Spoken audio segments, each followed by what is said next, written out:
दोस्तों, उत्तर प्रदेश की राजनीति के दो बड़े नाम, एक अखिलेश यादव और दूसरी मायावती। दोनों के बीच तमाम तरीके की राजनीतिक उठापटक चलते रहते हैं, तमाम आरोप प्रत्यारोप होते रहते हैं। लेकिन इस बार दोस्तों मायावती और अखिलेश एक बार फिर से साथ आ गए हैं। एक ही बात कह रहे हैं, एक ही सवाल उठा रहे हैं और एक ही मुद्दे पर आवाज बन रहे हैं। एक ही शख्स के इंसाफ की मांग भी कर रहे हैं। क्या है पूरी कहानी? क्यों अखिलेश और मायावती को एक बार फिर साथ आकर एक ही आवाज में, एक ही सुर में एक ही सवाल उठाना पड़ा? आज के इस वीडियो में मैं आपको बताने वाली हूं, इसलिए वीडियो को पूरा जरूर देखिएगा। सलाम नमस्ते, मेरा नाम फरहीन अंसारी है और ये खबर आप मेरे official channel Farheen Ansari official पर देख रहे हैं।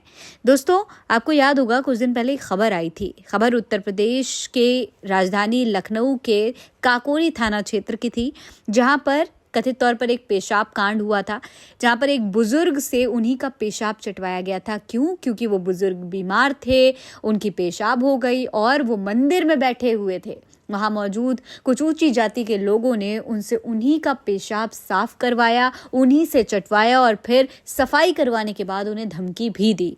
दोस्तों, इस पूरे मामले पर तमाम तरीके के सवाल उठ रहे थे। भारतीय जनता पार्टी के तमाम जो नेता हैं, जो बड़े बड़े दावे करते हैं सबका साथ सबका विकास के, उन पर सवाल उठाए जा रहे थे। साथ ही साथ दलितों की जो मौजूदा स्थिति है उस पर भी सवाल उठ रहे थे। इस शख्स का नाम रामलाल है और इन्होंने खुद बताया था कि वो एक पासी हैं, इसलिए उनके साथ इस तरीके की घटना को अंजाम दिया गया। दोस्तों, रामलाल दलित समुदाय से आते हैं। उनका आरोप ये है कि वो दमा के मरीज हैं और वो उस बरामदे में बैठे थे जो उनके घर के सामने है और वो मंदिर का बरामदा है। गलती से उनसे पेशाब हो गया क्योंकि वो बीमार थे, वो उठकर जा नहीं पाए। जब इसकी जानकारी वहां के मंदिर के संचालक को हुई तो उसने उनसे बहुत ही अमानवीय व्यवहार किया। रामलाल के हिसाब से उनसे पेशाब चटवाया गया और इसके बाद उन्हें जाति सूचक गाली दी गई। रामलाल की इस घटना के बाद राजनीति काफी तेज हो गई है। एक के बाद एक तमाम राजनीतिक दल इस पर सवाल उठा रहे हैं। समाजवादी पार्टी के कुछ स्थानीय नेता भी उनसे मिलने पहुंचे। उनसे मुलाकात करने के लिए AIMIM के भी कई लोग पहुंचे हैं। यहाँ तक कि बसपा का भी एक प्रतिनिधिमंडल उनसे मिलने के लिए पहुंच गया है। इस मुद्दे पर सभी पार्टियां खुलकर भारतीय जनता पार्टी को घेर रही हैं। अखिलेश यादव से लेकर मायावती तक ने इस मामले पर उनके समर्थन में आवाज उठा दी है। देखिए, सबसे पहले मैं आपको अखिलेश यादव ने इस पूरे मामले पर क्या कहा वो बताती हूँ, वहीं मायावती क्या कह रही हैं वो भी जान लीजिए। सबसे पहले अखिलेश यादव ने इस पूरे मामले पर क्या कहा वो जान लीजिए। अखिलेश ने कहा है कि किसी की भूल का अर्थ ये नहीं है कि उसे अपमानजनक अमानवीय सजा दी जाए।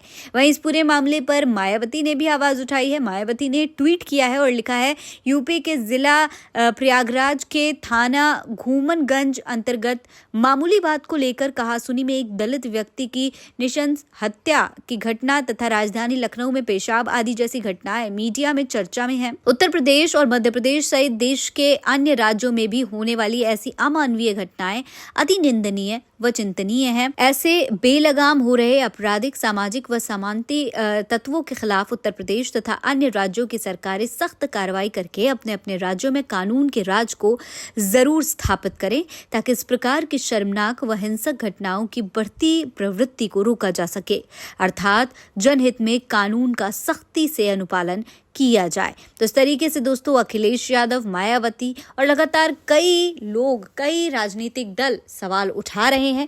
वहीं इस पूरे मामले पर समाजवादी पार्टी की नेता प्रिया सरोज ने भी सवाल उठाए हैं। प्रिया सरोज ने लिखा है कि लखनऊ के काकोरी में पासी समाज के गरीब बुजुर्ग रामलाल पासी के साथ जो अमानवीय घटना हुई, आज 3 दिन हो गए, कोई बड़ी कार्रवाई आरोपियों पर नहीं की गई।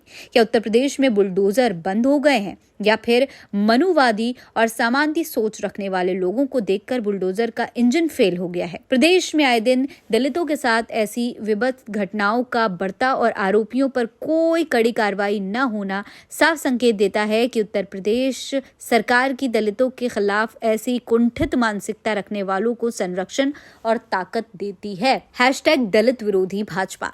दोस्तों, प्रिया सरोज ने भी इस पूरे मामले पर बहुत बड़ा सवाल उठा दिया है। सवाल सीधे सीधे ये है कि भाई 3 दिन हो चुके हैं, इस घटना को 3 दिन हो गए, एक बुजुर्ग के साथ इतनी बड़ी शर्मनाक घटना हुई, लेकिन कार्रवाई क्या हुई?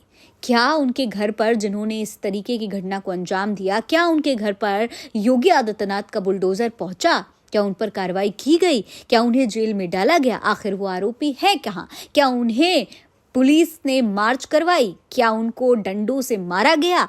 क्या कोई कार्रवाई हुई है? अब तक इस पर कोई भी जानकारी सामने नहीं आई है। इस पूरे मामले पर आप क्या कहेंगे? कमेंट बॉक्स में लिखकर हमें जरूर बताइएगा। जय हिंद, जय भारत।